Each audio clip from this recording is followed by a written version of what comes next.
bitch. Yeah, niggas knew I was poor before, but now they say I'm getting rich. Flipping the switch, big in the eyes. Know when you telling me lies. Smile on my face, but playing on both of the sides and putting the ties. Dummy, would've put you on some money. You didn't get nothing from me. No, never. How can I fuck with a goofy? You could've been part of the movie. This shit is Biggie right before he got him a Koji. Shit, into the game like Barry Bonds after this. Give him head at the hit and tell him it's lit. Philly, Northside, wishing that nigga. Alright, welcome back. It's your girl Danny, and you are tuned in right now to the one and only Hear Me Clearly podcast and radio show. And I got my folks in the building. Finally, they here. Yeah. Came from Philly, drove in that rain, that nasty weather, but it's okay because they made it. So, tell them your name. I go by the name of Prophet, formerly known as B.A.M. by any means, at Northside BAM, Jordan, whatever you want to call me. People know my real name. I went to a lot of schools in Philly, so. Can you name one? I went to MCS on Spring Garden. I went to Gratz to finish it off. Okay. I went to Morrison and up Olney on 4th and Duncannon for middle school. I went to 19th. I went to AFPCS on 19th and Cecil B. Moore for like preschool up to like 5th grade.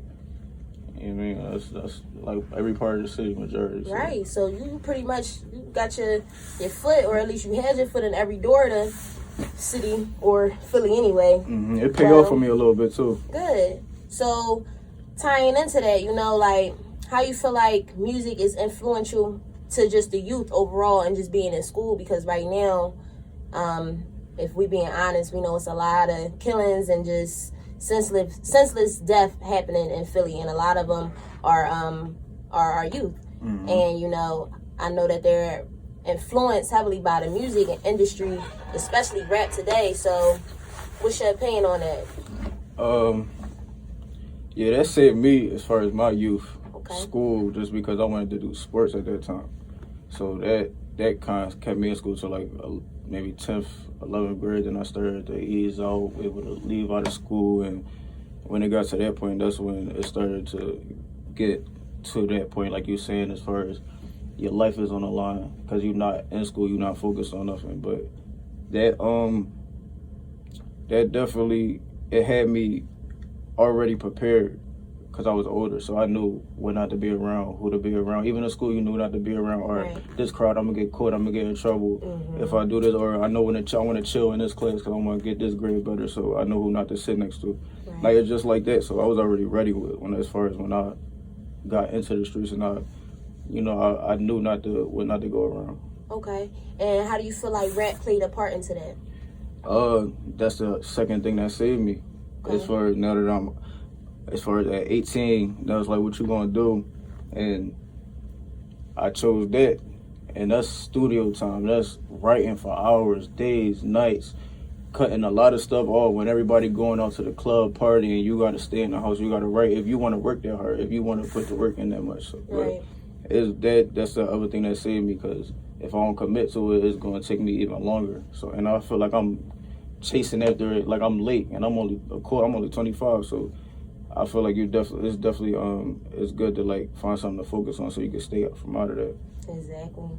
All right, so you said 18. Is that when you first started rapping, or is that when you started to take it more seriously? Yeah, that's when I started to take it serious. I started freestyling at like 16 maybe. Okay. Trying to go to like LA Fitnesses to practice and stuff like that in the car, playing instrumentals with my brother or anything like that. It was just it was repetition. So then when it was that time to make a decision, I was like, all right, what I'm good at, what do I feel like I can do? And I'm going to be cool with doing it for the probably the rest of my life or for a career. And I did. It wasn't a 9 to 5. Like, I tried that. Like, I tried school, I tried a 9 to 5, I tried Burger King, McDonald's, at the school. I tried to trade school, dropped out of that as soon as I got the textbooks. It wasn't nothing that I could. It wasn't for you? Yeah, it wasn't nothing I commit to. I didn't see the payoff. Right, okay. I see people in debt after school. I see people struggling, but I don't know. It definitely saved me, Okay. All right, so your route was music. Mm-hmm. Now, who did you get inspired by through all of this? It was a couple people. Shout out to Hattie, man. I just got I got inspired by Philly, just because we top tier when it come to music, when it come to musicians and rappers. So period. In the beginning, we like say elementary school. That's when Meek, Reed, Hattie, Quilly, D Jones, all of them, they was that spazzing. And Niche, they had their wave, and we was watching it. We was observing it. Nobody even wanted to rap. We was just watching it as kids on YouTube. That's when YouTube was crazy. So when computer class, we was on YouTube. Right. We really wasn't even supposed to be in that. When Hattie got, come on, I ain't gonna be there.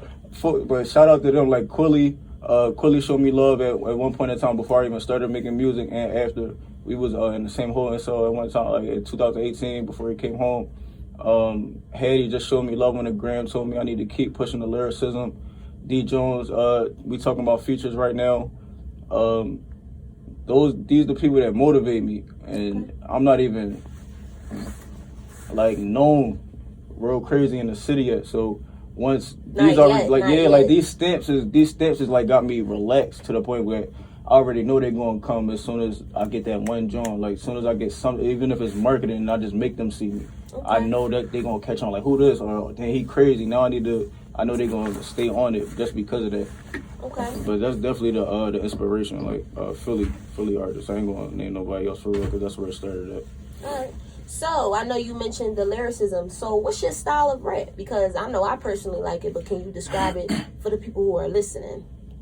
Because it's definitely unique. The people that inspired it, as far as my style, I would say Styles P. I would say Jay. I mean, when Wayne had his run, that was a lot too. I feel like that impacted him, because he had 1,000 flows. There's no way I ain't catch on to one. Kiss. That's really like the lyricist, honestly. Yeah. I wish I could get your bars off the top of like every person, but just different types of styles. Like I even like the older people, like Rakim, like we was talking about. Who was Big L, crazy lyricist, Big L, and Big. But yeah, them like that type of style. Okay. All right. Well, we want to hear your style, but we got to go to a break real fast. So here is a quick ad by Click Take Off. So again, keep applying that pressure. Just keep applying that pressure and you'll be a superstar. Just keep believing in yourself, because as we was talking about before y'all got here, we was just saying, like, you know, you got to be crazy about your own work in order for somebody else to really and truly believe what you're even doing, because that's not my vision. So for me to even want to take it on and see what's up with it, I gotta believe in you, but you also gotta be serious about your own ish. So you know what I'm saying. But again, this was our first Freestyle Friday. How we do? I think we did we did amazing, y'all. Again, if you want to call in and give any commentary, the number is 717-477-1489. Again, 717-477-1489. But real quick, again, this was Danny and our special guest Prophet for the night, Prophet of Philadelphia. Period. F Prophet of Philadelphia on Instagram, at Northside Band on Twitter. Be a Young by any means on streaming platforms. And so we rearranged that. Just tap in. We got a lot of shit coming. Okay. You dropping anything coming soon, or? Yeah, I dropped my first EP September called Red Caps and Dog Food. That's Red Caps and Dog Food basically cracking dope. So like it's like a meaning for it, but certain people understand it. Certain people probably look at it like it's crazy, but it's because of that volume 1, and I'm trying to structure the next one right now, but I'm just recording and writing right now, honestly. Okay. But a lot of visuals coming for the songs from the EP. Nice.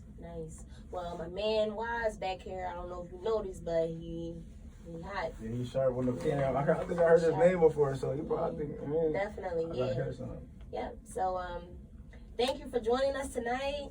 Thank you for coming in this weather and still getting here and doing your thing. Like I said, all for the dream, all for the dedication. Exactly.